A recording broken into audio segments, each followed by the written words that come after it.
né, como eu falei, normalmente ela dura um ano ou próximo disso. E é claro que varia sempre de igreja para igreja, porque varia da participação das pessoas. Tem locais que as pessoas perguntam muito, falam muito, se expressam muito, e tem locais que a gente tem que quase estar. A questão do pastor, ele vinha e levou o responsabilidade de levar. Amém? Eu ia até furar o pneu do carro dele que existia por sua casa, né? Então, depende sempre do povo.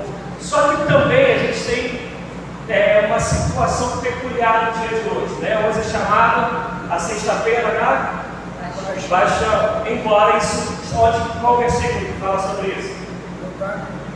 Lugar nenhum. Cultura que nós herdamos na Igreja Católica a partir do final do século IV. No decorrer, a gente vai falar sobre isso, não necessariamente hoje. Mas hoje um montão de gente, né? Fez lá na pés, dependendo da igreja, tem lugar que tem culto 6 horas da manhã, e nada disso, né? Então, quem aqui já ouviu, por favor, o que eu vou dizer no final? É claro que não é para todo mundo, mas é a razão para a gente ter o estudo. Vocês vão entender o que eu estou querendo dizer. Quem aqui já ouviu aquela ditado, será que esse nome é ditado popular ou não, que fala que às vezes pessoas não dão um bombom para ninguém nunca em vida. A pessoa morre e leva um buquê de flores, aí chora, nunca falou que ama quando estava vivo, mas quando morreu, ai, como eu amava tanto, né? E já ouviram isso, né, gente? A gente já viveu isso aí um monte de vezes. E é mais ou mal comparando, e vocês vão entender minha linha de raciocínio, é quando a gente vai falar de aniversário. Para muita gente, o dia de aniversário é um dia assim, ímpar, né? Fora de série. Nesse dia, as pessoas lembram daquela pessoa, parabenizam e tal, depois ficam 364 dias sem nunca perguntar como é que você está. E então, o que vale aquele reconhecimento social, politicamente correto de um dia, se nos outros 364 dias, se for bissexto, dá 365, que nunca perguntou para a pessoa como que ela está. E aí a gente vai falar da paixão de Cristo, da morte e ressurreição de Cristo. Mas o que adianta, e eu não tenho nenhuma dúvida de falar o que eu direi agora, que um montão de gente faz isso, levou ramos domingo, hoje lembrou, né, não posso comer carne, nem sabe porque a senhora tem que comer frango, né? A senhora não gosta de peixe, que a senhora falou, né? Comeu peixe? Frango, então. Tem essas coisas todas. Se você perguntar de fato, por que você fez isso? Qual o significado da morte que você entende da morte de Jesus, da entrega de Jesus? O porquê tudo isso aconteceu? E como eu preguei ontem, qual é o resultado disso hoje na sua vida, que diz entender isso, que diz crer isso? Eu não tenho dúvida que a maior parte das pessoas não saberá responder, mas aquele costume tomou conta. E aí, repito o que eu falei no domingo passado, sou contra a festa. Não, festa eu tenho dificuldade, a senhora já quebrei o recorde, eu estou com uma conta boa para a senhora, hein? Fiquei do começo até o fim. E minha esposa sabe que isso é errado, eu ficar tempão de festa é quase um milagre. Mas festas, dias festivos, nada contra isso. Eu só quero que a gente entenda, em nome de Jesus, que isso por si só não é nada. Se no restante da vida a gente não entende o conceito, por que a gente está fazendo isso? Trazendo para a nossa vida cristã. Não adianta nada a pessoa ser crente fiel no domingo, que não falta aos cultos, se durante a semana ela não lembra de Jesus, nunca não ser para pedir alguma coisa, se ela não dá um bom testemunho, se ela não adora o Senhor 24 horas por dia em espírito e em verdade, mas a consciência religiosa a faz bem dizer: eu estava lá, domingo a domingo do Senhor. Amanhã eu caio na porcada contigo, mas hoje não, porque hoje é domingo do Senhor. E a gente tem vivido isso. E meu desejo nesse estudo é que a gente caminhe com Cristo, para a gente entender um pouco mais sobre isso. Então, embora hoje seja sexta-feira, né, chamada da Paixão, como eu não sou preso a data, eu marquei para a gente começar hoje, no decorrer que eu fui saber que era também, e atentei para esse negócio, né? Mas a gente está indo para a glória de Deus. Então vamos ler a partir do versículo 1, e a gente hoje vai ler até o 12, e a gente vai falar um pouco sobre algumas coisas aqui. Mateus 16, do 1 até o 12. Para vocês terem um pouquinho de ideia, eu estou esse estudo há uns 7, 8, 9 anos. E estou sempre estudando. Hoje eu passei literalmente o dia todo estudando. Hoje eu quase nem vi meu filho, mesmo estudando na mesma casa, até porque ele tem um negócio chamado computador na frente dele.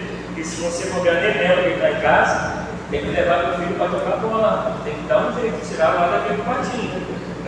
Jogar basquete, bola de gude, qualquer coisa dessa daí. E por quê? Para cada vez eu poder ter algo mais de Deus, da palavra, dos costumes, para que a gente melhor entenda a palavra. Diz assim: chegando-se os fariseus e os saduceus para o tentarem, pediram-lhe que lhes mostrasse um sinal do céu. Mas Jesus lhe respondeu: chegada a tarde, dizeis, haverá bom tempo, pois o céu está avermelhado. E de manhã, hoje haverá tempestade, pois o céu está de um vermelho sombrio. Hipócritas, sabeis interpretar a face do céu e não conheceis os sinais dos tempos? Uma geração má e adúltera pede um sinal, e nenhum sinal lhe será dado senão do profeta Jonas. E deixando-os, retirou-se. Passando os seus discípulos para outro lado, tinham se esquecido de levar o pão. Disse-lhe Jesus: cuidado, cautelai-vos do fermento dos fariseus e saduceus. Eles discutiam entre si, dizendo: é porque não trouxemos pão. Jesus, percebendo isso, disse: homens de pequena fé, por que discutis entre vós sobre o não teres trazido pão? Não compreendeis ainda, nem vos lembrais dos 5 pães para 5.000 homens, e de quantos cestos recolheste? Nem dos 7 pães para 4.000, e de quantos cestos recolheste? Como não compreendeste que não vos falei a respeito de pão, mas que vos acautelasses no fermento dos fariseus e saduceus? Então compreenderam que não disseram que se acautelasse do fermento do pão, mas da doutrina dos fariseus. Quando nós lemos essa passagem, o texto que antecede, que é o capítulo 15, Jesus havia acabado de quebrar, preste atenção nisso, eu sei que talvez soe como escândalo para vocês, mas quebrar algumas profecias sobre ele mesmo desde sempre, mas principalmente dos profetas disseram. Porque quem lembra da história, ele havia concedido graça a uma mulher cananeia. Lembram da história? Vem uma mulher dizer que ela tem uma filha que está miseravelmente endemoniada.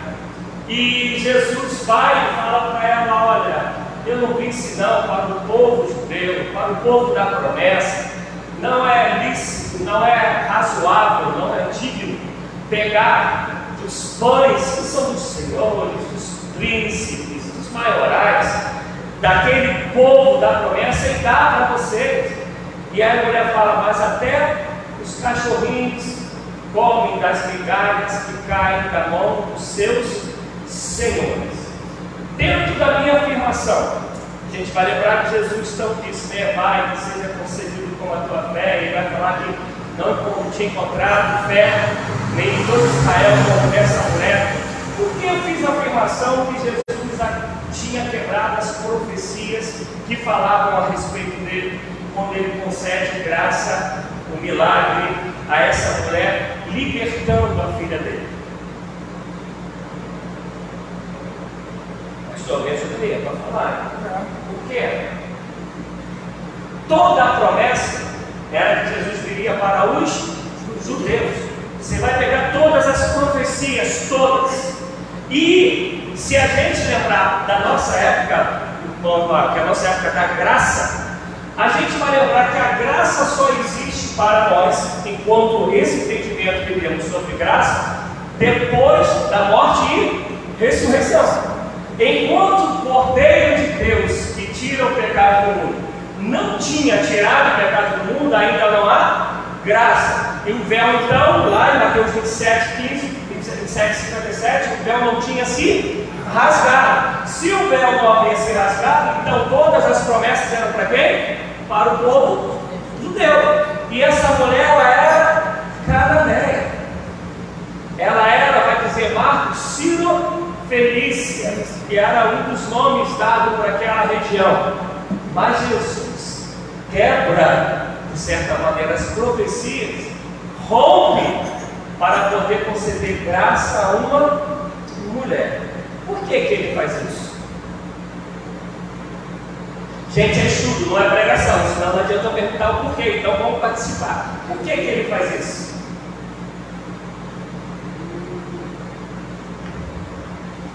O que ele fez, nesse momento, atendendo a essa mulher, mudou qualquer coisa no projeto dele? Jesus deixou de morrer, de levar os nossos pecados, de ressuscitar no terceiro dia, de manifestar o novo tempo, que é o tempo da igreja, que é o tempo da graça. Nada disso impediu. Por quê? Porque quando ele atende aquela mulher, ele está dizendo que a graça, a salvação, a libertação, ela é para todos e em todos os tempos. Ainda que teologicamente e até mesmo espiritualmente não tivesse o véu rasgado, mas aquele que é maior do que o véu estava diante dela, aquele que é o sumo sacerdote, que é o Cordeiro. E aí Apocalipse vai dizer que o Cordeiro foi imolado antes da fundação do mundo. Quer dizer, espiritualmente, o Deus que é atemporal, ele já tinha sido crucificado antes da fundação do mundo. Então a salvação, a libertação, a graça já estava derramada. O que depois ele vai continuar seguindo é uma cronologia dele para se cumprir todas as promessas que a ele haviam sido feitas. Entendido até aí, gente? Gente, vamos falar Helena, porque eu quero assim, fala Helena. Não, é sempre mais como se fosse uma pregação.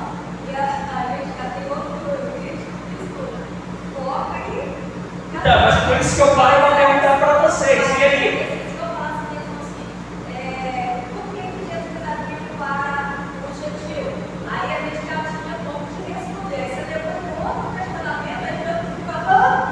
Então, mas eu falei assim, da Judéia. Putz, se ela era ficar. Olha o que eu falo. Os judeus não receberam, né? Então, mas essa fala só vem depois. Porque se a gente olhar para essa própria fala, então, vê como é bom? Todos os apóstolos eram judeus. Então, os judeus receberam. Sim, mas depois veio quem? Paulo, aí está mudando. Não, mas a fala de João é antes de Paulo. Que Paulo, que João que vai dizer, os judeus não receberam.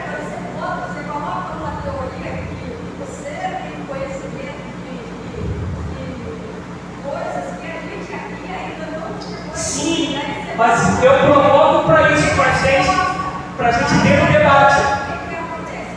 A gente vai lá devagar, a gente vai entender. Se eu texto, eu estou lá, na Cananéia. Por quê? Por quê? Então? Aí fica entendendo. Aí é fácil que a pessoa vai entender uma visão, né? Mas assim, dá para você pegar. Então, mas a pergunta é.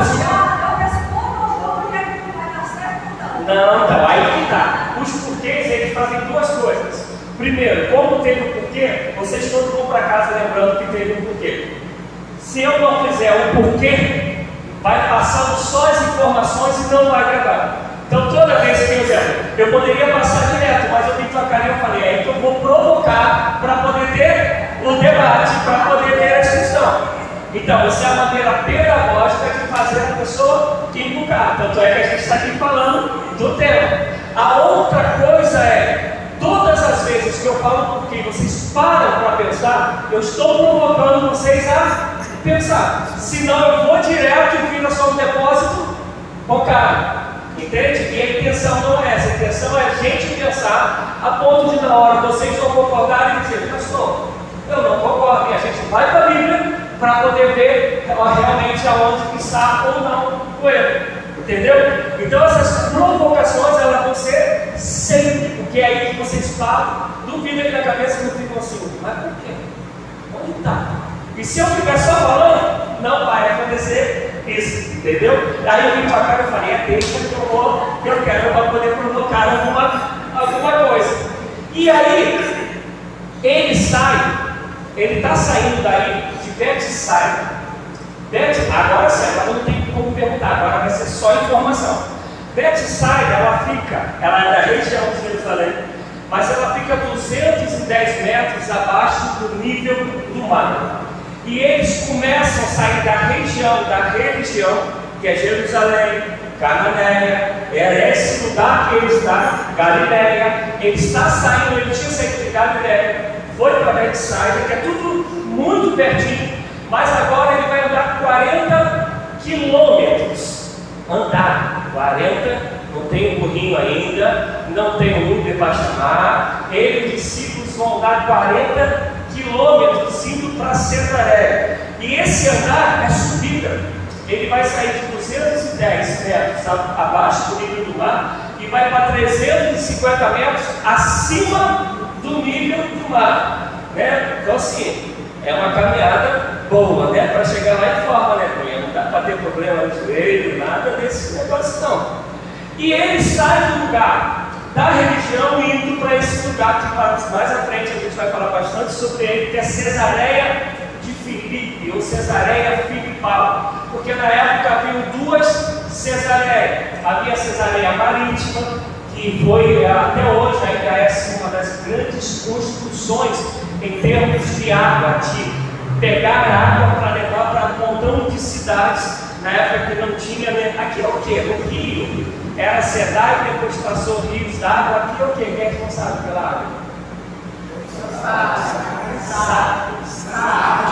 Saai. Então não tinha o Saai, não tinha nada disso. E eles fazem uma obra tremenda lá na Cesareia Marítima. Mas aí agora ele indo para Cesareia de Filipe.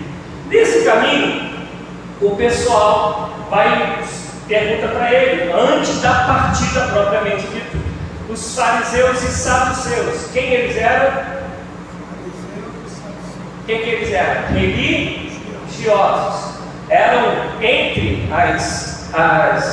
os grupos religiosos, os mais proeminentes, os mais conhecidos, os que inclusive mais deram dor de cabeça para Jesus, estavam os saduceus, fariseus, essênios e zelotes. Havia outro grupo que, inclusive, essa mesma passagem, em Marcos 8, a partir do versículo 15, contando a mesma passagem, vai falar sobre os herodianos, que não necessariamente, ainda que eles tivessem uma cara de religião, não tinha nada a ver de religião, eles eram um grupo totalmente político, porque eles eram do imperador Herodes. Então, lembra lá de Herodes o Grande? E depois sai aí uma dinastia dele. Então se torna um povo que defendia os Herodes, passam a se chamar herodianos.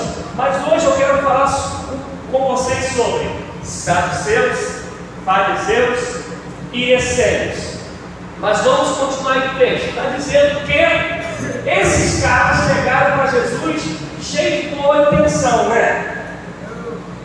Coração bacana, pulsando por Jesus, e disseram assim: quais sinais que o Senhor tem aí para a gente saber de fato que tu és o Cristo, que o reino de Deus está chegando? Qual é o sinal que tem? E olha que Jesus já vinha fazendo um monte de milagres. A gente já está aqui na metade. O livro de Mateus tem 28 capítulos. A gente está no capítulo 16, a gente já passou da metade. Jesus já tinha feito um monte de coisa. E eles perguntam quais sinais que tem para que a gente creia. E assim, que eu amo Jesus, eu fico pensando, amados, se Jesus estivesse hoje a gente, aqui ensinando a gente, como ele fez com os discípulos, a gente estava perdido, gente. Ele não responde os caras. Não, dentro da pergunta dos caras assim, qual a resposta que ele dá? Ele dá uma resposta, a princípio, evasiva, né? Ele vai dizer o seguinte, ó, vocês interpretam bem, mas não sabem realmente o kairos. E além da evasiva, ele dá as pancadas, né? Ele usa a palavra hipócritas, que a gente inclusive vai achar em Mateus 23, dizendo, ai de vocês, hipócritas. Isso ele está falando o tempo todo para os fariseus. E ele já, o que é hipócrita? Quem sabe? Essa é para provocar. O que é hipócrita? Hipocrisia. O que é?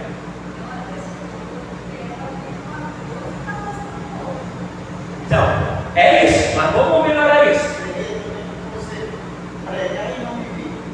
Pregar e não viver. Mas é tudo isso aí. Mas hipócrita, a palavra hipócritas, significa máscara. É a pessoa que é mascarada, mas não no papo de futebol, né? Aquele que é o goleiro, né? Aquele que é o Brenner, que anda assim, né? Não é esse não. Aqui é máscara no sentido de falar uma coisa e viver outra. Chegar abraçando, mas na verdade vai te dar uma facada, uma apanhada. Foi o que eles fizeram com Jesus. Olha só como eles vêm achando que vai engabelar Jesus. Olha como eles vêm. Para tentar. Inclusive, uma das interpretações era porque na época havia muitos teatros, né? E as pessoas faziam aquelas máscaras para as apresentações do teatro, onde a pessoa apresentava um rosto, talvez sorrindo ou chorando, mas por dentro daquela máscara estava rindo, porque está vendo as pessoas chorando, porque ele está com a máscara da pessoa chorando. Isso, a palavra ele fazendo todo mundo chorar, mas na realidade ele estava rindo. Então, inclusive essa palavra ela nasce com o teatro. Ela vem do helenismo, ela vem da cultura grega. A palavra ela não tem no latim, ela não tem no aramaico, ela é totalmente de origem grega, porque era o pessoal da máscara. E a máscara era tão forte que é óbvio que aquilo que a gente falou, fala uma coisa e vive de outra. Mas a pessoa pode chegar te elogiando e está querendo, na verdade, te dar um badrão, uma facada. Me fala uma palavra em Atos dos Apóstolos, uma situação que isso aconteceu. Agora é para responder. Atos dos Apóstolos tem uma situação assim. Está entre o primeiro e o último capítulo de Atos. Agita aí, né? Então vou quebrar o galho. Era uma menina. Vou quebrar de novo. Capítulo 15 e 16 que começa a história. Vou melhorar. Por causa de que acontece, Paulo e Silas vão para a prisão. Não, mais cola do que isso, gente, se eu fizer a prova. Caramba! A menina que tinha o espírito de falou? Quem escutou agora a Helena falando? A família toda vai levantar a mão. Covardia, tá vendo? Não, eu estou proporcionando que você faça mais ela. E aí, qual é a fala que ela tem para Paulo e Silas? Vocês são servos de Deus Altíssimo. Ela estava mentindo? Não. Paulo se deixou levar pela hipocrisia que ali estava, até porque ela não era somente ela estava acompanhada. Paulo, no terceiro dia, Paulo ainda esperou. No terceiro dia ele perde a linha e fala: eu te repreendo, espírito de adivinhação, espírito imundo, espírito das trevas. sai. Aí a menina que levava dinheiro, deixou de levar para o pessoal, enfim, acaba prendendo Paulo em cima. Mas o que ela falou era mentira? Não. Era realidade.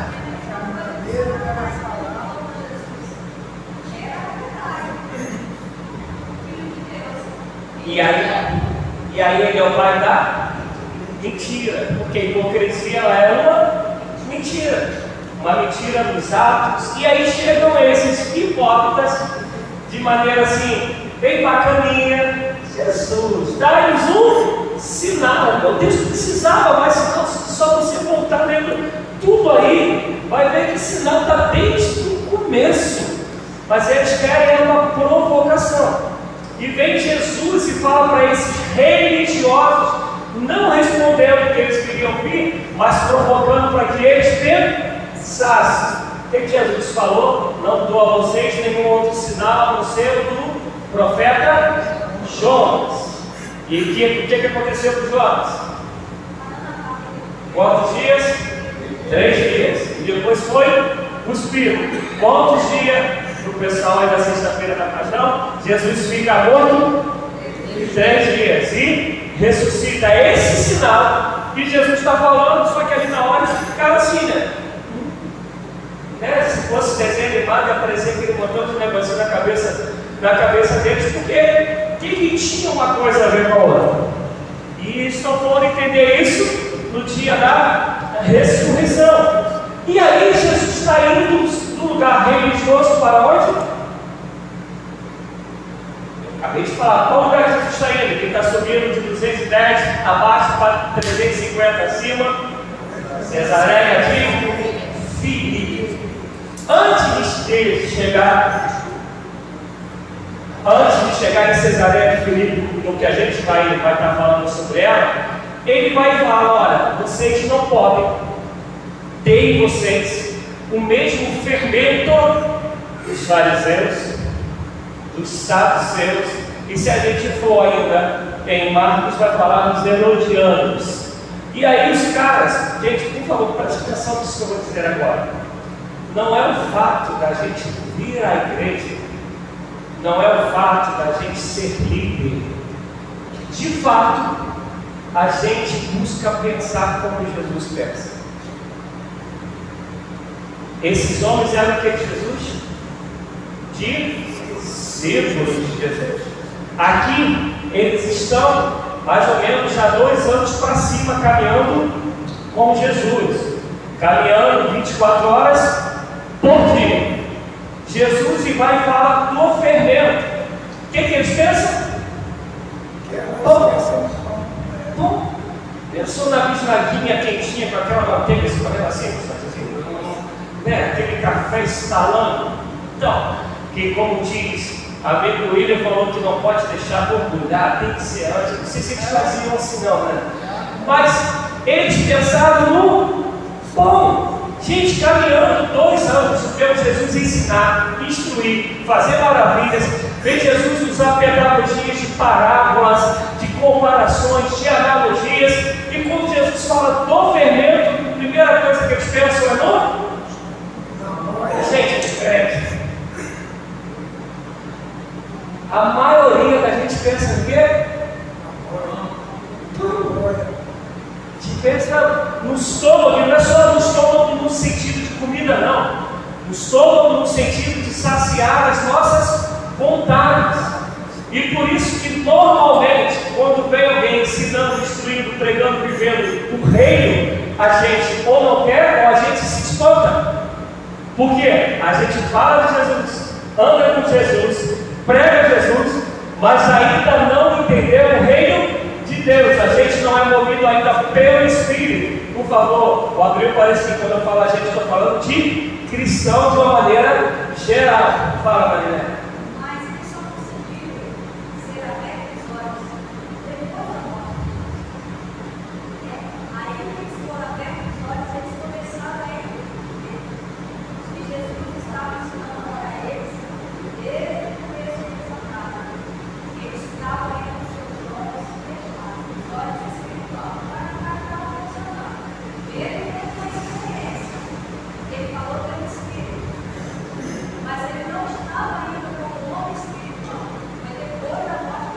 Então eu vou pegar só a tua última fala que você repetiu agora, depois da morte de Jesus. O que aconteceu depois da morte de Jesus? O que os discípulos fizeram? Depois da morte de Jesus, o que eles fizeram? Se trancaram numa casa, cheio de medo. Jesus havia morrido, como disse que havia morrido. A Bíblia não fala o nome, mas em Lucas 24, 2 deles estão voltando para a sua própria vida, caminho de Emaús. Pedro volta para onde? Para pescar, depois da morte de Jesus. Então, o que eles falam? A gente precisa compreender que o Evangelho, ele é algo que começou no dia que nós cremos em Jesus e vai terminar somente no dia que formos arrebatados ou se nós morrermos antes. Agora, a diferença é esse tempo, esse lapso chamado vida. Eu vou querer viver segundo o Espírito de Deus, ou eu vou continuar olhando para Jesus como os religiosos fazem? Nós temos a opção hoje, porque Jesus rasgou o véu e você tem essa liberdade, se você quiser viver esse Espírito. Porque nós, com nossos olhos, nós vemos muitas coisas, olha mesmo. Mas o Espírito mostra coisas que ninguém pode nos mostrar. É o querer. Porque assim como Jesus viu que os fariseus estavam fazendo o quê? Tentando ele, nós também podemos ter olhos que podem mostrar o que está acontecendo no nosso treinamento. Então, duas coisas na tua fala. A primeira é simplesmente assim, totalmente correta. A segunda é, a gente tem uma vantagem que os apóstolos não tiveram. Qual é a vantagem que a gente tem? Além do Espírito habitar em nós, além dele, os apóstolos não leram a Bíblia. A gente tem os erros e os acertos. Pedro, ele teve que errar para aprender com seus próprios erros. A gente tem os erros dele. A gente tem os erros de Judas. A gente tem os erros dos reis. A gente tem os erros de Paulo. A gente tem os erros deles para aprender. E a gente também tem os acertos dele para te falar: cara, eu já sei que esse caminho aqui é uma furada. Eu sei que esse caminho parece que é de vida, mas é de morte. Eles não leram, eles viveram e escreveram. A nossa vantagem, a pessoa fala: poxa, eles andaram 3 anos com Jesus. Meu amado, Deus derramou o Espírito, é esse mesmo Espírito que guiou esses homens para escreverem o que hoje a gente está aqui parando para poder aprender. É o mesmo Espírito, e é o que testifica conosco que somos filhos de Deus, é o que traz a revelação do Pai. Então é Deus habitando em nós. Antigo Testamento era Deus no meio de nós. Jesus Cristo é Deus entre nós. A graça é Deus em nós. Meu Deus em nós é muito melhor. Por isso que deve ter sido muito complicado para os discípulos ou escutarem assim: olha, é melhor que eu vá. Ainda não está lá não. Quando ele dá essa bênção da cadeia, tem esse poder, ele abriu para que nós hoje tivéssemos o poder mesmo com as nossas dificuldades, de voltar e reconciliar. Sim, então, por isso que o estudo da palavra é o que a gente acabou de dizer, é a possibilidade de a gente aprender com os erros e acertos. Agora, se a gente não ler, não estudar, se a gente não entender o contexto, e a gente jamais vai conseguir olhar com os olhos espirituais, ter os mesmos desejos que depois os apóstolos passaram a ter, que vão muito além do nosso estômago, né, Roque? Vai muito além do pão. Não, é muito. Por isso que João 14, né? Os discípulos chegam com comida, chegam com o quê? Pão.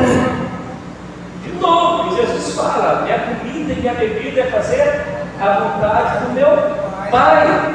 Agora, esse é um processo que a gente vai viver, mas é um processo que a gente tem que querer viver. Do contrário, o que vai predominar vai ser sempre o quê? a religiosidade. A que sabe que é Jesus, mas só olha o pão, só olha pro estômago.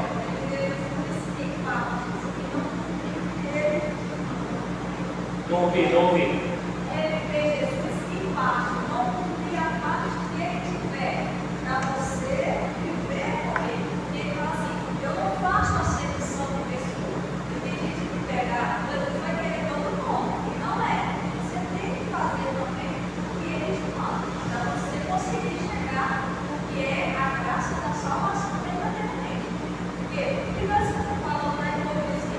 Tem gente que fala, vive e anda até na frente, mas na verdade não tem nada de frente. A sua vida não condiz com aquilo que ele faz, né? Ele dobra na massa. Então são coisas que está no meio do evangelho e às vezes as pessoas são enganadas. Então vamos lá, não tem como viver Jesus em parte. Não existe isso. Ou você agrada a um ou agrada a outro. Não tem, isso não existe. É esse processo que a gente vai trabalhar aqui esse tempo junto. Não tem como a gente viver. Quem acha que vive Jesus em parte, vive uma fé que não é no Cristo do Evangelho. O discurso de Jesus com Nicodemos, ele foi interessante, porque nós somos compostos de, nós também temos uma trindade, o Espírito, alma e corpo. A palavra de Deus, na livro de Hebreus, vai dizer que a palavra de Deus ela é apta para fazer esse discernimento daquilo que é a nossa carne, aquilo que é o nosso espírito e aquilo que é alma. Quando Jesus tem um discurso com Nicodemos, ele vai falar claramente para ele: olha, Nicodemos, você é mestre da lei, mas você precisa entender uma coisa: o que é nascido da carne é carne, o que é nascido do espírito é espírito. Você é mestre de Israel, já era para você fazer essa distinção. Hoje, eu vejo a importância desse estudo aí, até para, porque a gente já percebe duas coisas. Existem três situações distintas aí: a mensagem do reino, a religiosidade dos herodianos e as necessidades básicas nossas. Quando aí já depois que ele subiu, há aquele problema das mulheres, que já estava vindo uma crítica sobre o cristianismo, que as mulheres estavam sendo esquecidas, a parte social ela estava sendo ignorada. Aí Pedro falou assim: gente, a gente não pode também ficar para cá ou seguir para lá sem ignorar isso aqui também não. Mas nós vamos equilibrar as ações aqui. Então hoje o Evangelho ele tem que ser bem, tem que ter a visão do discernimento, porque muitas vezes ela falou a respeito Jesus não faz distinção de pessoa. Não, ele não faz distinção de pessoa, ele recebe todo mundo, sim, mas para que seja acolhido dentro deste reino, igual ele fala: vinde a mim, você que está cansado e sobrecarregado, mas depois ele fala uma coisa: vem para aprender de mim. Mateus 11:28. Não é isso, você tem que aprender, você recebe todo mundo, mas você precisa de instrução, porque senão não há mudança.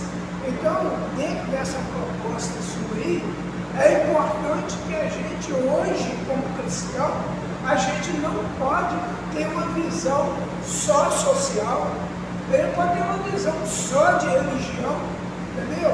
E a gente vê até aquela discussão que teve assim: pastor, eu entendo realmente, agora só que a gente precisa saber o que é priori. Priori é buscar o reino de Deus. Foi o que Jesus fez. Eu tenho só 33 anos aqui e isso é prioridade. sintonizar o reino de Deus. Vocês esquecem essa questão de irmão, né? Esquece essa questão aí de ficar fazendo sinais. Vamos realmente ver o que realmente importa, o que realmente interessa, porque o reino de Deus é prioridade. As demais coisas, naturalmente, elas vão acontecer naturalmente. Então, primeiro resolver a nossa situação da nossa vida eterna, como John Wesley. John Wesley tem muitos escritos sobre o Apocalipse. Ele tem algumas notas. Por quê? Ele falou, o que adianta eu querer saber sobre besta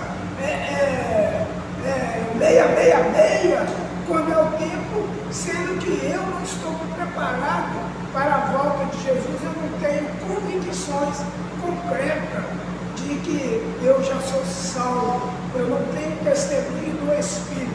Então vamos focar primeiramente, né, no Espírito, né, no testemunho. Sou salvo, sou uma nova criatura, tenho um novo nascimento, eu tenho os frutos. Aí sim, aí depois a gente vai pensar no 666, quem que é o falso do Cristo, quem que é o falso profeta, quem que é a besta, né? Vamos esquecer um pão aqui a princípio. Vamos ver o que nós está nos aguardando, né? O objetivo, nós entramos dentro desse barco para alcançar o outro lado lá, porque é o que importa, é o que está do lado de lá. Né? Nessa caminhada, a gente vai ver que a gente mais vai tentar se libertar das religiosidades. É a gente entender que Cristo ser cristão é viver Cristo na vida. E nessa caminhada, com certeza, um montão de paradigmas, crendices que a gente tem, elas vão ser jogadas por terra. E a gente vai ainda tentar ver hoje como que esse negócio chamado religião, como que ele nos complica. Um exemplo, você falou de Nicodemos. Nicodemos era quem? Fariseu, saduceu ou essênio? Ele era fariseu. Fariseu. Qual era o problema do fariseu? O fariseísmo, ele nasceu mais ou menos 200 anos antes de Cristo. E eles vieram assim com uma ideia muito bacana. Qual foi a ideia bacana? Quando o helenismo, o pensamento grego, começou a invadir, quando eles começaram a dominar o mundo, eles começaram a invadir os costumes judeus, eles começaram a trazer um monte de crendices, um montão de fé que eles tinham, e colocar junto com a fé que Deus tinha dado, desde Deuteronômio, Levítico, para o povo que era o povo de Deus, aquilo que estava na Torá, aquilo que estava lá no que a gente chama de Pentateuco. Flávio José, que é um escritor, não um historiador não cristão, ele é um dos caras que a gente vai encontrar mais registros falando sobre esses grupos religiosos. E esses fariseus, quando chegam ao helenismo e traz um montão de ídolos, um montão de crendices, de outro tipo de fé, que contradiziam com a fé do Deus de Abraão, de Isaac e de Israel, eles começaram a lutar contra, eles começaram a não aceitar isso. Então, assim, eles tiveram um papel importantíssimo, inclusive, quando vai chegar depois a Septuaginta, é muito por causa deles que preservaram a palavra de Deus. Só que, nem sempre porque a gente começa bem, a gente termina bem. O que aconteceu? Segundo a crença dos fariseus, existiam os escritos, que é o Pentateuco, os escritos de Moisés, mas também existe uma tradição chamada tradição oral. Era aquilo que Moisés escreveu, mas não está. Que Moisés não escreveu, mas que faz parte das falas de Moisés. Então eles começaram a ser o detentor das leis. Tanto está que Moisés deixou, mas principalmente da tradição oral. Aí vou dar um exemplo. Uma das coisas que eles defendiam é que no dia de sábado só podia caminhar 200 passos. Da onde eles tiraram isso? Quando Davi está levando, só vou dar esse exemplo, tá, gente? Senão a gente usa. Quando Davi estava carregando a arca, a cada 200 passos eles paravam, adoravam o Senhor, depois de 200 passos, mas isso não está em lugar nenhum. Só que é com essa tradição que eles começaram a se achar, me perdoa a expressão, um bambambam. Os donos fiéis, os caras que falavam realmente em nome de Deus, tudo que tinha a ver com Deus, eles sabiam. E aí isso eles começaram a explorar a fé do povo. Por quê? Porque quem sabia da tradição oral? Só eles. E aí eles já tinham uma história bacana, que eles lutaram contra a guerra chamada Guerra dos Macabeus, que é esse período que a gente chama de intertestamentário, que está entre Malaquias e Marcos. A gente normalmente fala Mateus, mas não, o primeiro livro a ser escrito foi Marcos. E aí está entre esse período, tem essa Guerra dos Macabeus, que os fariseus são os que brigaram pela palavra. E isso faz com que eles saíssem sendo os guardiões da palavra de Deus. E aí eles começam aquela história: vamos orar lá na casa da Rita. E aí come o bolo, come a tapioca, come o abacate, come tudo. E Jesus está falando: vocês estão entrando na casa do povo, principalmente das viúvas, somente para engordar. O mercado já faz, é tempo, só estão comendo as custas dos outros. Chega um momento que a gente chega a falar para os fariseus: vocês colocam peso sobre os outros que nem com o dedo vocês querem movê-los. O que eu acho mais forte é quando ele fala assim: vocês estão na porta, não entram e nem deixam os outros entrar. Isso acontece hoje entre líderes, pastores, esses apóstolos que criaram aí, que mais para frente a gente vai falar disso. Isso acontece hoje. Tem um cara, eu lembro, essa é uma série, eu não sei o nome do cara, não sei se vocês vão saber, porque ele é lá do Rio. Mas assim que eu cheguei, que a gente voltou do Peru, e aí um amigo meu da PM, o Félix, ele foi falar sobre o cara, um pastor aí, não sei se ele se chama de apóstolo, não sei, eu, graças a Deus nunca quis saber dele não.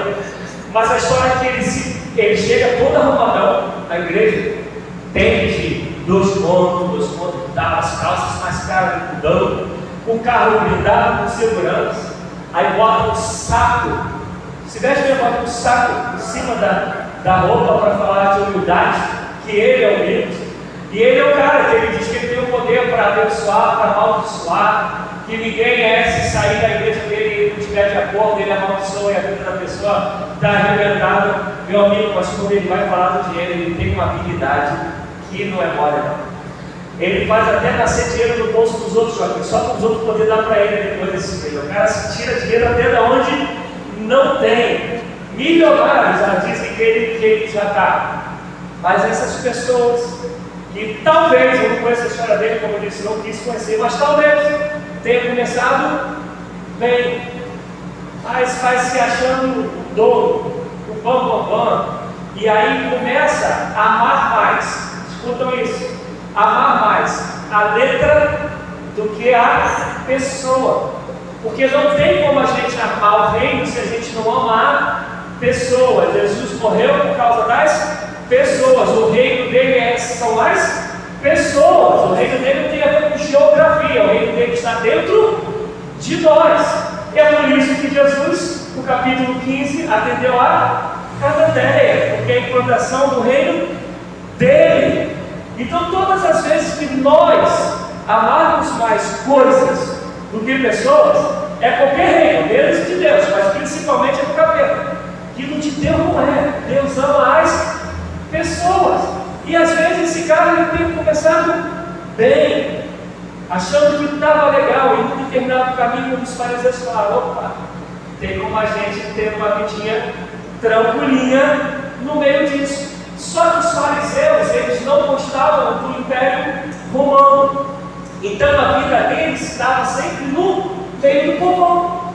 Eles eram os caras do povão. Então até que Jesus vai falar: vão lá para a praça e ficam fazendo largas orações, para que todo mundo veja. E aonde Jesus vai falar? Entra no seu quarto, fecha sua porta, olha em segredo, porque o Papai do Céu que vem em segredo vai te ouvir. Tudo falando contra essa postura dos hipócritas. daqueles que usam uma máscara, se detém de algo que ninguém tinha conhecimento, junto com aquilo que o pessoal tinha conhecimento, que é a palavra. Mas pegavam a tradição oral e foram criando, para vocês terem ideia. Hoje, olha como é que é a história. Há judeus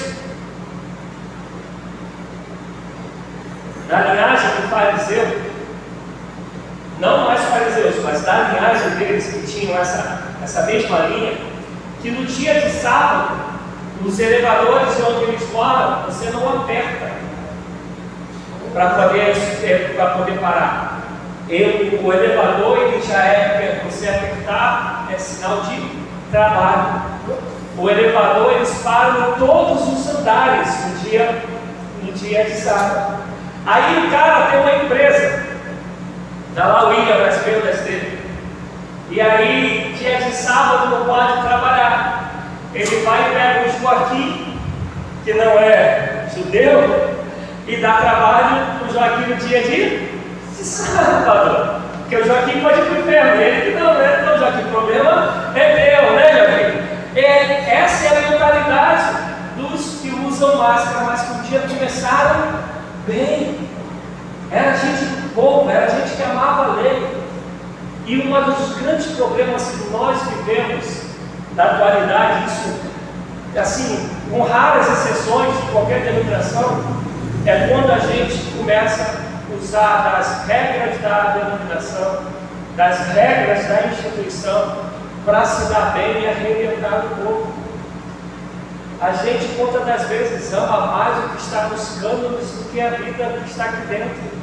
Quantas das vezes a gente ama mais, não se espante o que eu vou falar, mas pastor, está aqui, vocês que têm a caminhada já de tempo, onde que tem cargo na Bíblia? Cargo. Onde que tem cargo na Bíblia? Cargo, posição, cargo. Tem funções, tem chamado, que é mais do que ministério, que é mais do que função. Qual é a maior briga das maiorias das igrejas hoje? Não querem cargo. Mas função não quer. Chamado não quer obedecer. Porque chamado é o que Deus nos chama. Ministério é Deus quem dá. Não tem a ver com a gente, tem a ver com Ele que elege. Mas agora, visa crescimento do reino.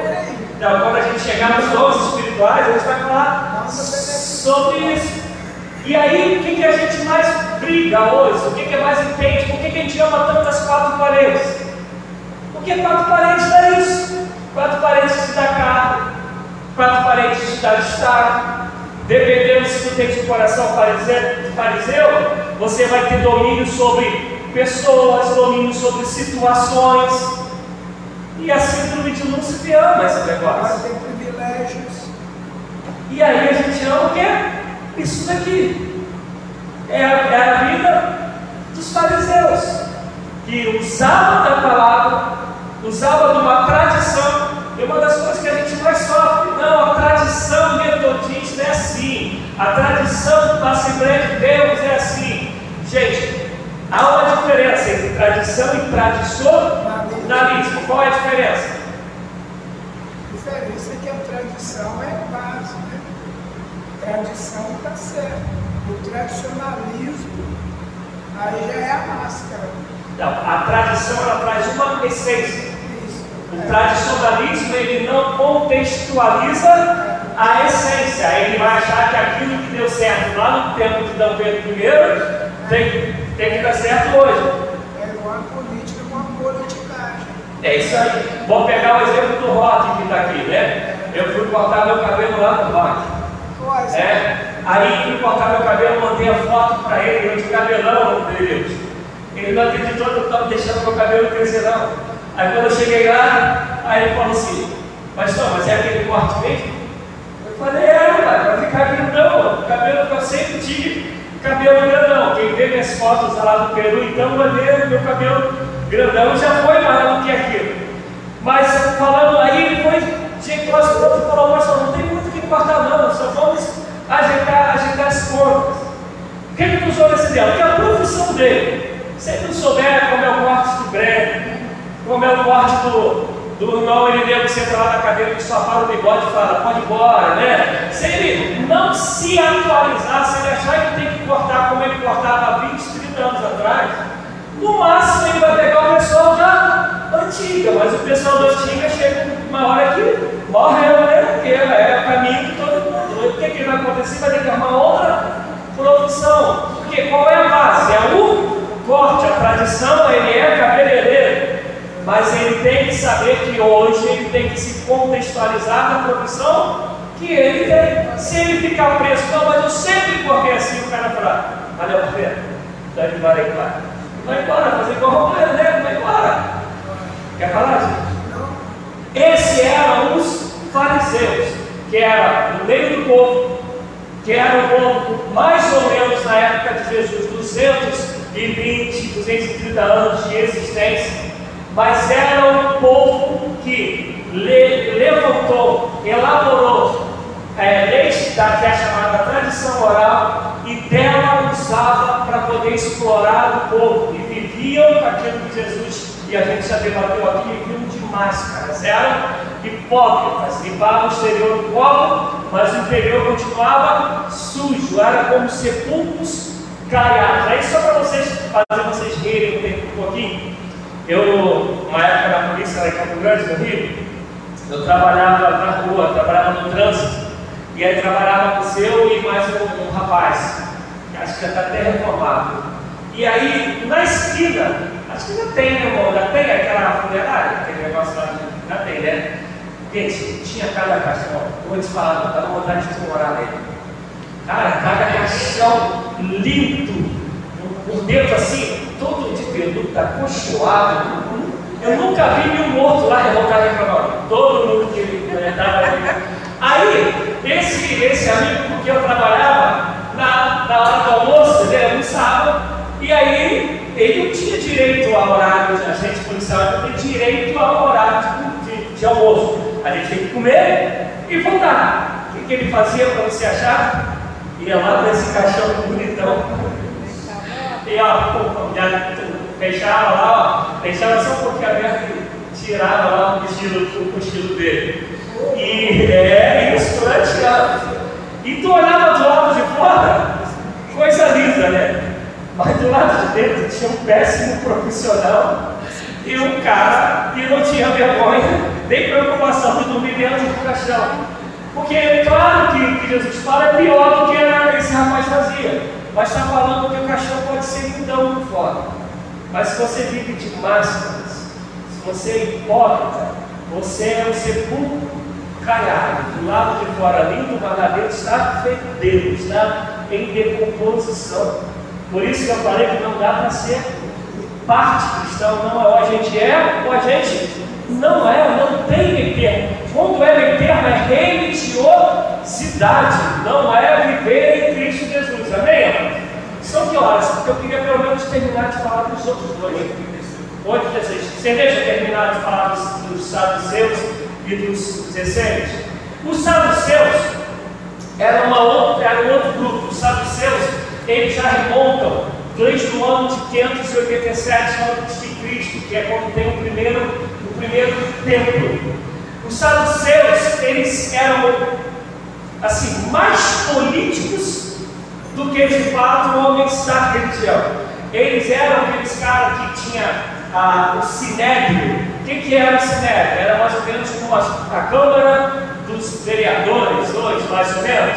A Câmara dos Vereadores, eles eram homens que tinham cargos lá, eles tinham cadeiras cativas lá dentro do meio da política. Então, eles viviam no bem bom de Roma, do governo romano, mas ao mesmo tempo, quando o povo orava para eles, eles eram da linhagem sacerdotal, que era no primeiro templo. Então, a linhagem dele é falar, esses caras são sacerdotes, ainda que eles não tinham mais nenhum compromisso com as coisas diretamente do povo em relação a Deus. Por exemplo, vou oferecer sacrifício para perdão dos pecados. Eles não tinham isso, mas eles eram da linhagem sacerdotal e eles eram um povo que tinham din-din. Então, quer dizer, eles tinham din-din, viviam numa função que dava dinheiro, eram os homens, de certa maneira, maneira, de confiança de Roma. Eu digo de certa maneira porque a gente tinha que entrar na história de Roma, porque na verdade Roma não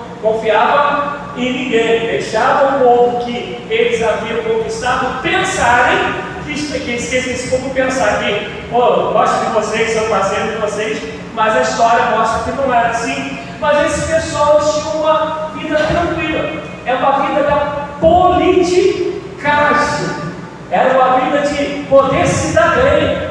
E normalmente, quando a gente olha para o Evangelho com esse pensamento político, a gente vai descrendo. Entendam isso? A nossa fé ela vai acabando.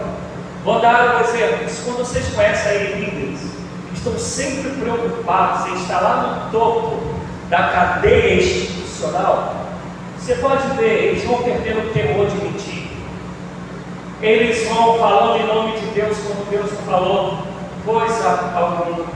Eles fazem tudo para estar cada vez mais perto dos grandões. E nesse percurso vocês vão ver que a fé deles, ela vai minando. Tem um montão de coisas que eles vão deixando de crer e nem entendem. Às vezes eu e a minha esposa conversávamos, né? Porque graças a Deus não tem a gente conversa sobre essas coisas. E a gente conversava e falava dele, como fulano consegue viver assim?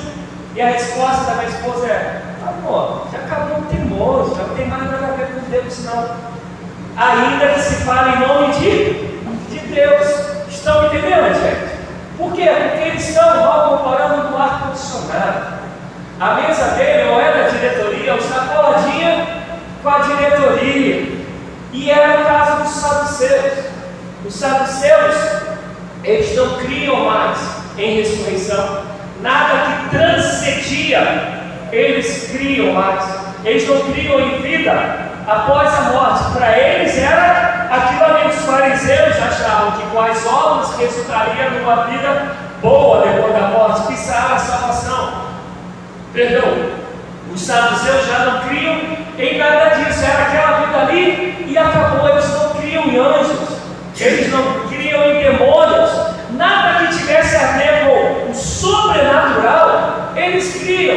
E isso foi acontecendo paulatinamente. Por que foi? Porque eles eram da onde que eu falei? Da linhagem sacerdotal. Então eles não nasceram assim, eles foram se tornando assim.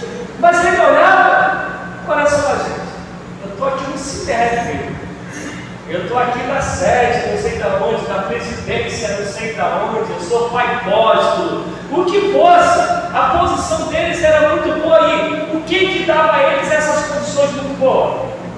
O nome de Deus. Era o nome de Deus, sabendo falar em nome de Deus, usando o nome de Deus, que fazia com que eles estivessem nessa posição, ainda que de Deus mesmo eles não tivessem praticamente nada. Isso aí te faz pensar em algumas situações, algumas pessoas nos dias atuais. O cara era vestido de saco, né? O cara que se vestia de saco. Como eu estou conhecendo vocês, eu estou fazendo o máximo para não usar nome, mas normalmente eu uso nome, eu não tenho preocupação da denúncia não. Acho que acabou a Bíblia. Até mesmo pelo contexto. Só. Vamos ver se acabou. Até pelo contexto aqui, não há nada de problema. Se você estivesse falando talvez numa live, né?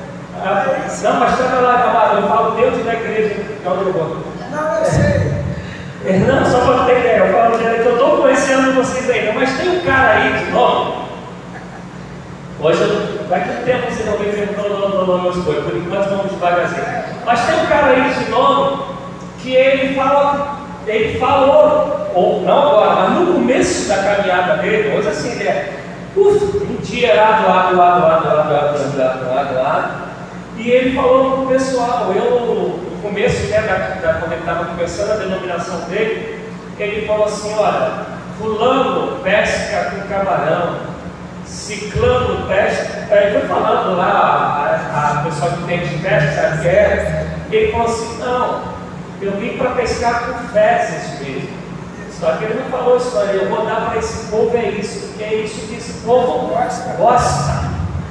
E o cara está endinheirado fazendo isso que ele falou que faria há 30 e poucos anos atrás. Há 30 e poucos anos. Mas usa o nome de Deus.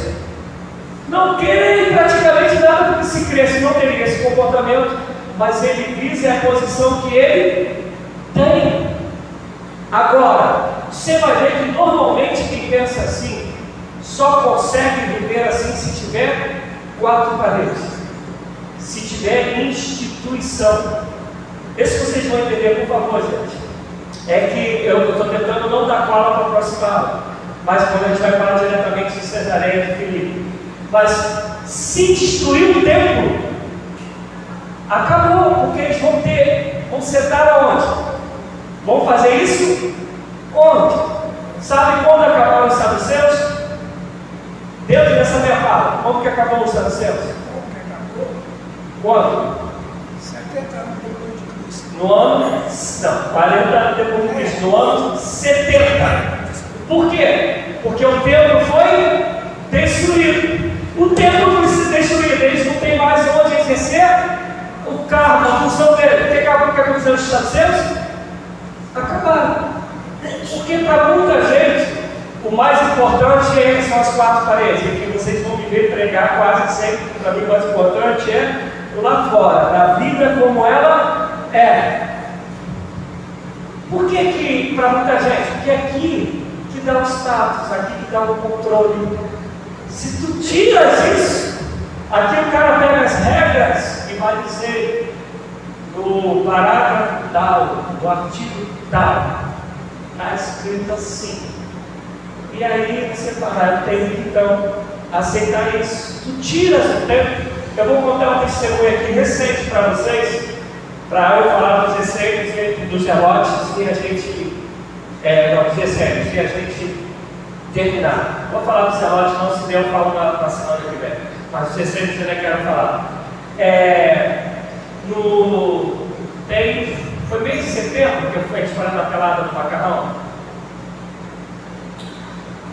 Mais ou menos agosto, setembro, por aí, eu tenho muitos amigos que jogaram profissionalmente e eu fui brincado no futebol, que é uma das coisas que eu estou sem entender muito o meu problema na coluna, que antes de vir para cá, eu consegui jogar, já que eu tinha começado o tratamento, consegui jogar um tempo de futebol, sem sentir nada, e da viagem para cá, eu estou com esse problema aí na coluna. Mas aí tem um amigo dessa pelada, Elenilson, o nome dele, mais conhecido como Macarrão. Quando eu cheguei na pelada, ele estava saindo, ele só jogou 2 vezes, porque ele morava muito distante.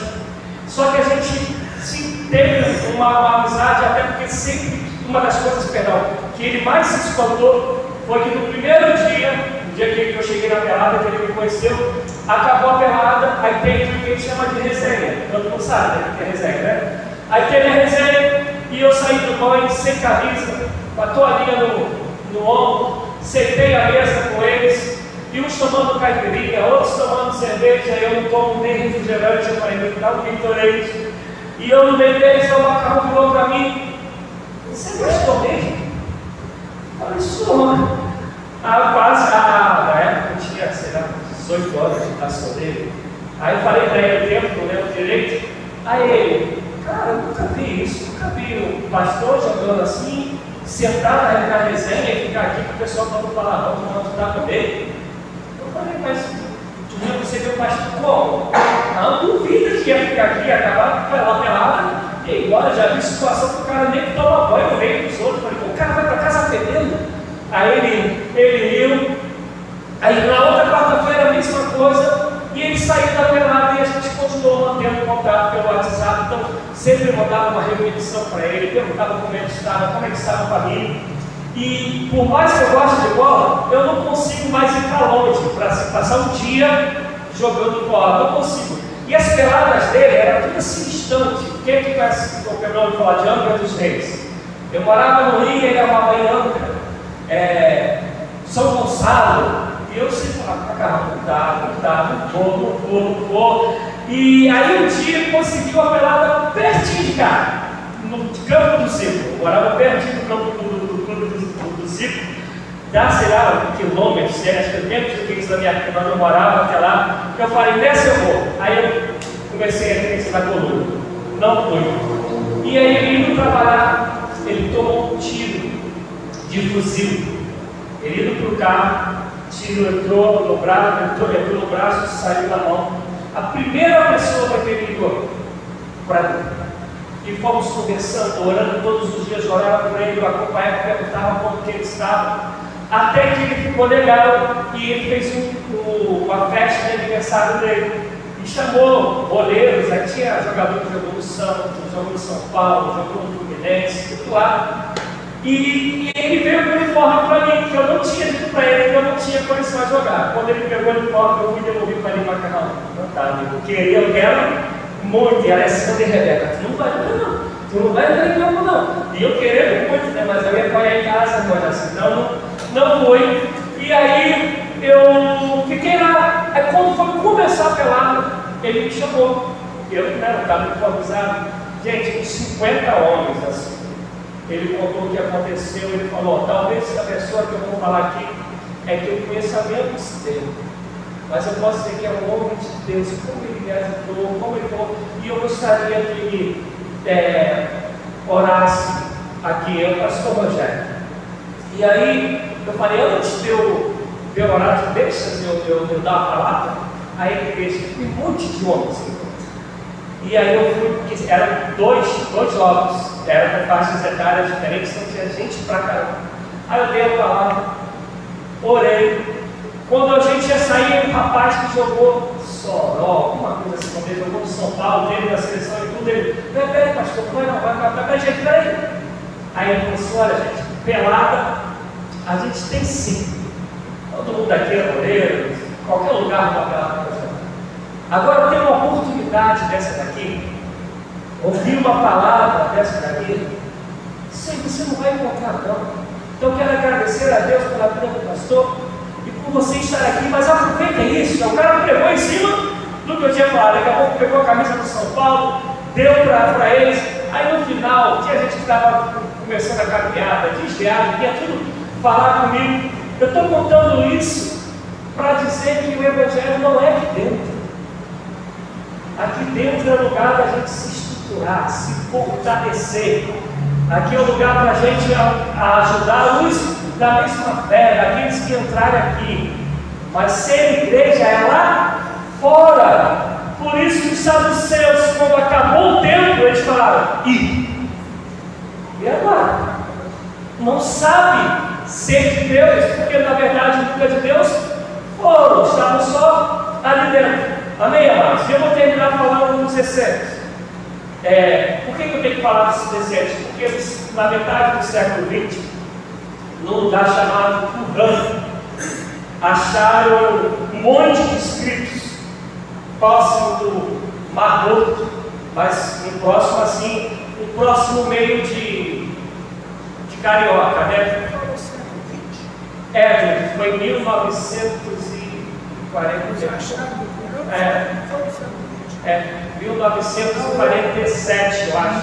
Não que eu saiba. Não, mas 1900 assim. Com relação a data. Mas é que a gente também a gente esquece que a gente está em 2023, cara. É um pertinho, mas é um pertinho já longe, né? Quando eu olhava lá e falava, pô, sou de 71, né? 47. Eu sou de 71, mas eu estou em 2023, mas é bem recente. Eu estou reformando, porque eu vejo falar, mas eu imaginava. Não, 1947. Dentro desse, olha só como é a história, gente. Olha como Deus faz. Não tem como não crer que vocês é de Deus. Em Jerusalém, uma das coisas que acontece muito é terremoto. Lá tem muita placa tectônica. E por causa disso, por exemplo, Cesareia de Filipe, que eu vou estar falando mais para frente, a Cesareia de Filipe tinha um lugar que a água ela jorrava diretamente para o Rio Jordão, que depois era uma das nascentes do Rio Jordão. Hoje, por causa do terremoto, houve uma separação e essa água está abaixo do nível do rio. porque o terremoto causa isso. Mas acharam, eu não lembro mais quantos que foram, mas quando a gente vê em filme esses utensílios é tipo um vaso, de barro, não, o treco que guarda, porque antigamente o que eles faziam? Eles escreviam ou em papiro ou em carneiro, mas esse que achava já era em papiro, colocavam, você já viu o filme de Indiana Jones, gente? Esses filmes de arqueologia, colocavam dentro daquele treco e tapavam. Só que eles acharam escritos com mais de 2000 anos, escrito pelos essênios, e com vasos totalmente, alguns quebradinhos, mas alguns totalmente intactos. E sabe como descobriram? Está lá o Beduíno, que é o garotinho, o adolescente, mais ou menos da idade do Breno, está lá cuidando das ovelhinhas, das cabrinhas. Uma delas some.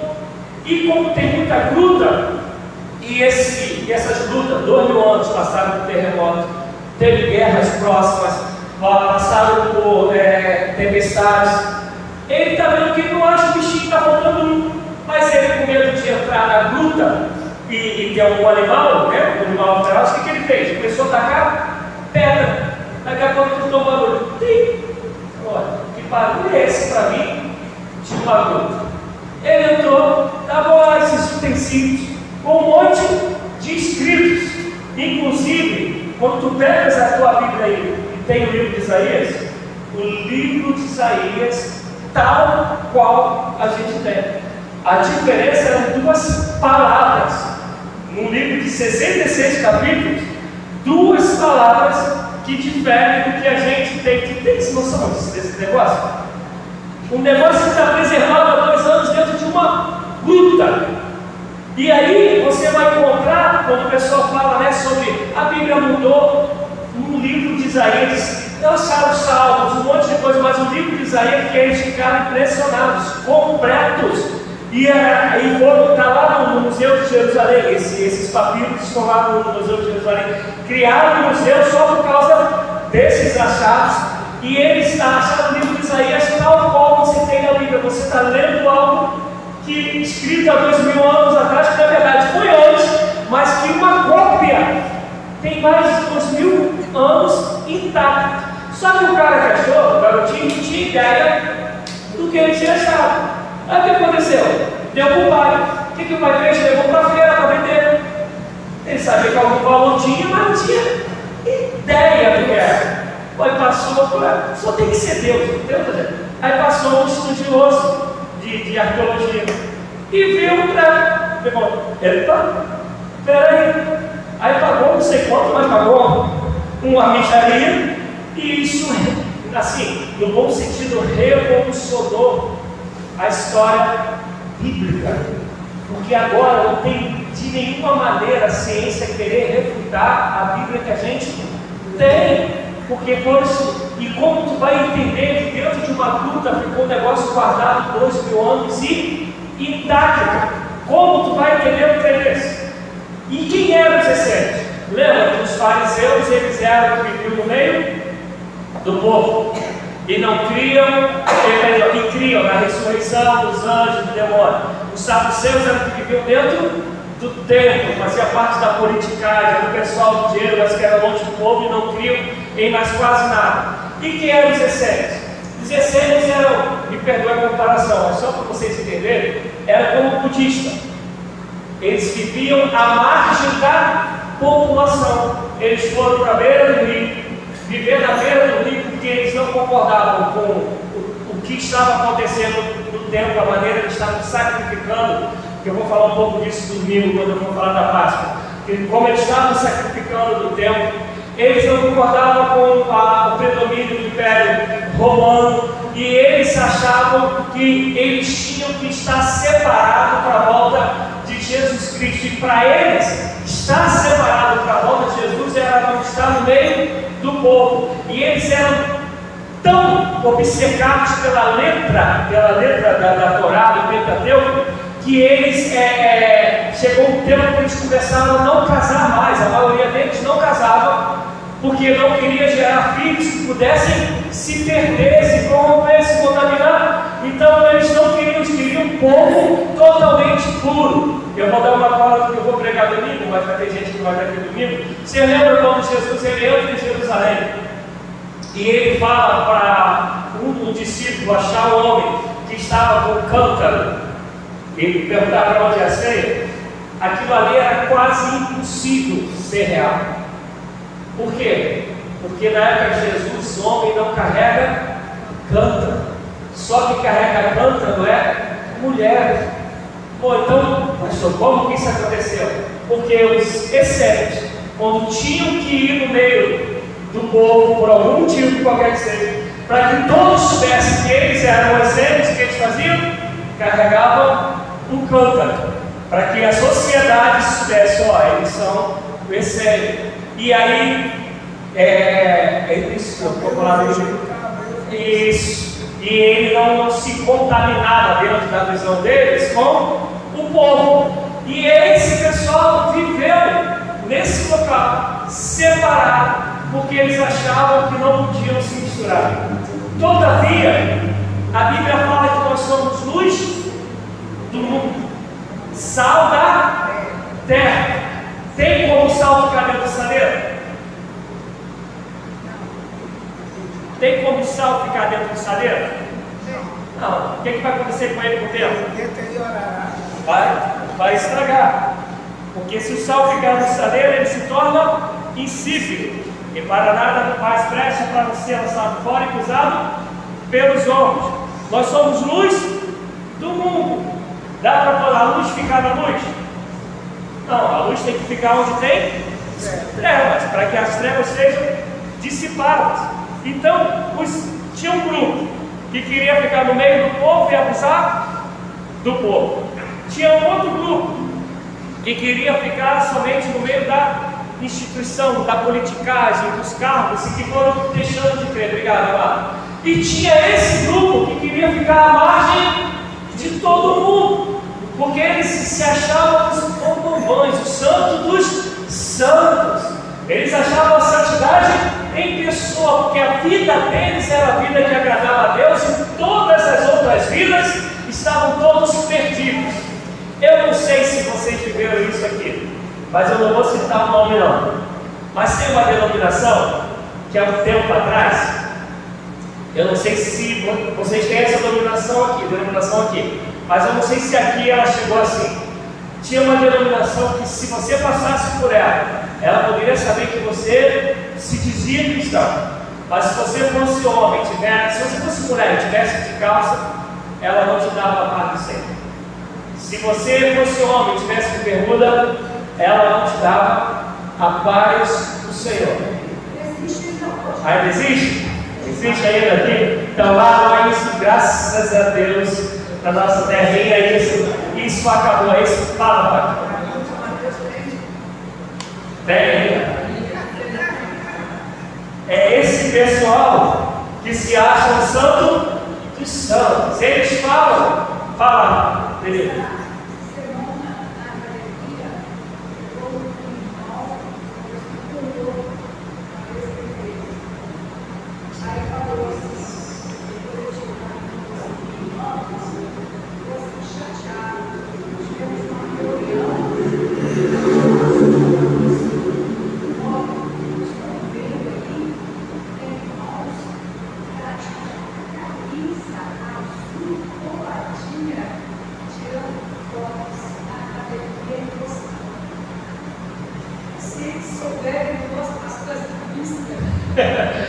Então, aí eu vou contar uma para vocês. Eu tinha uns 2 anos de evangelho, uns 2 anos.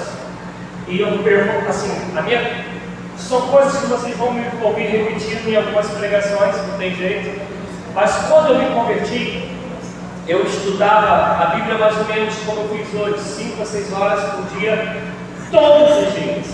E eu estudo Bíblia, eu estudo física quântica, filosofia, tudo isso desde que eu me converti, porque eu sempre gostei de ler. Então, eu peguei isso e trouxe para a minha fé, principalmente porque quando eu me converti, meu filho é meio parecido comigo nisso, eu sempre fui muito questionador.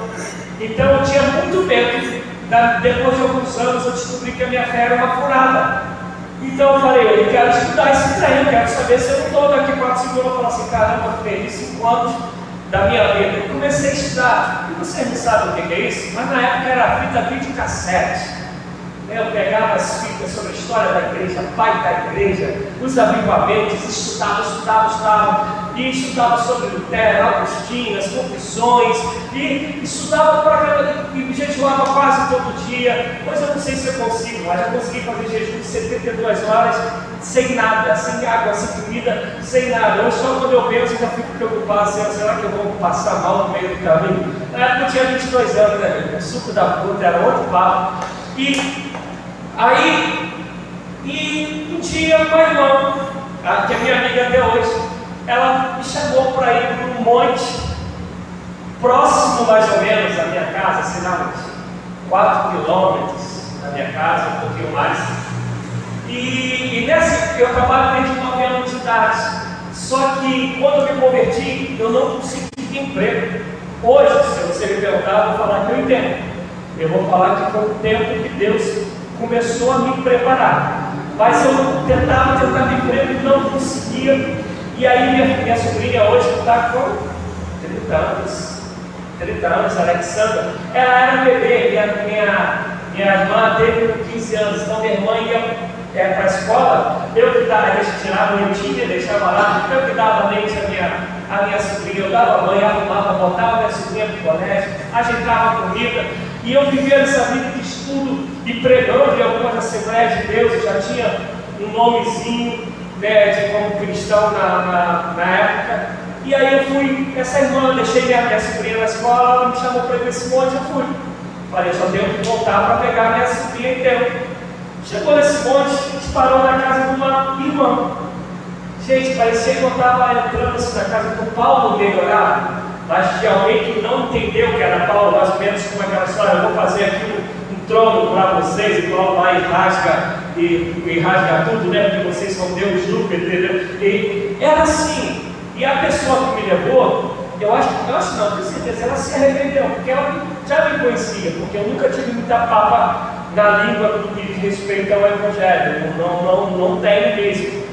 E aí ela leva para minha casa, eu estou vendo de uma maneira que o pessoal está tratando a mulher. Eu falei, Jesus, o que eu estou fazendo aqui, meu pai? Aí, 10 pontos, eu quietinho, não falava nada.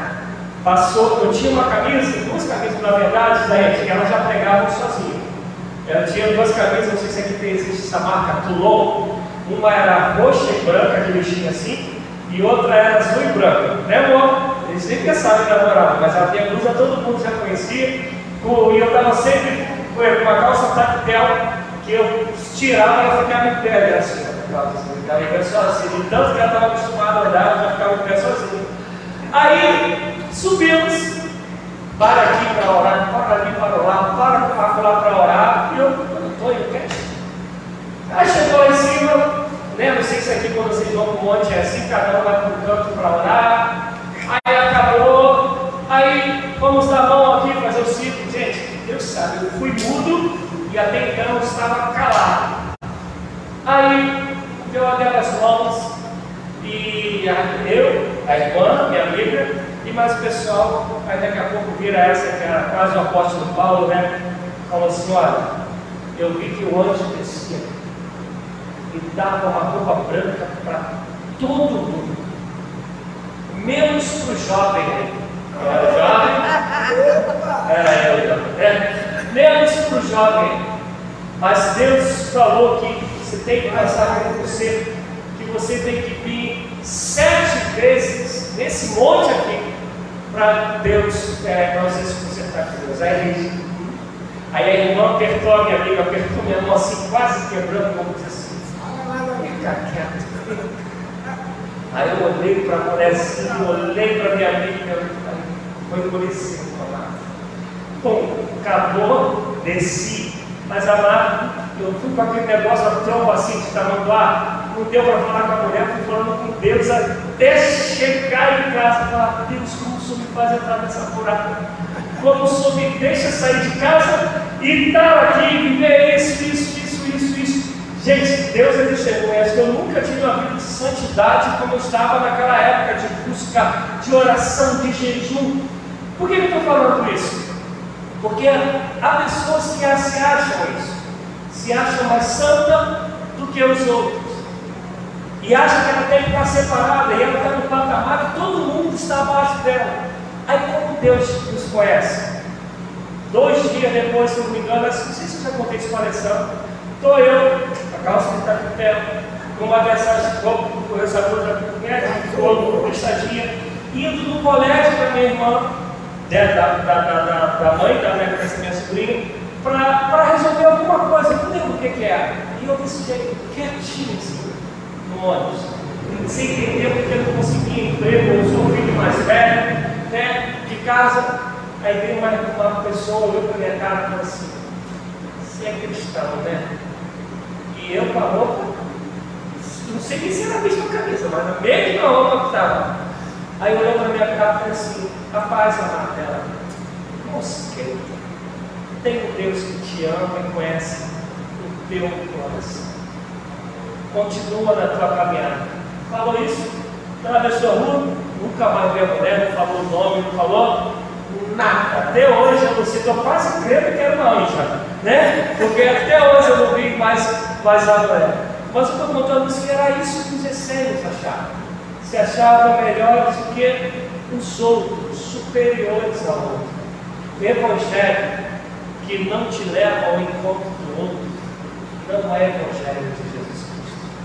O evangelho que não te faz se tornar fraco para os fracos, forte para os fortes, judeus para os judeus, não lei para os que têm lei, sem lei, não é o evangelho de Jesus Cristo. E eu falo para todo mundo: se tem alguém que diz que se converteu e não aprendeu a viver como Jesus, não entendeu nada do evangelho. Eu acho, gente, aí eu só acho, tá? Que se Jesus viesse hoje, ele seria surfista. Quem foi o primeiro a dar sobresadas? Jesus. Foi o primeiro a dar sobresadas. Toda hora estava onde? À beira-mar. Peixinho, lembra lá depois que ele ressuscita? Já tem um peixinho aqui preparado, já tem um pãozinho. Foi o primeiro a fazer do áudio. Onde ele mais estava? Dentro das casas.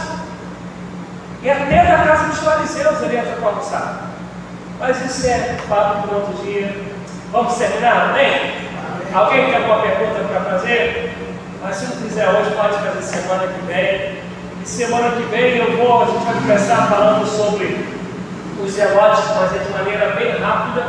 E aí a gente vai entrar nessa caminhada de fato de Jesus para Cesareia. E onde a gente vai começar a ler o versículo 13 em diante, que é onde Jesus pergunta: quem dizem que eu sou? E a partir daí que a gente realmente vai dar entrada no âmago da história. Eu digo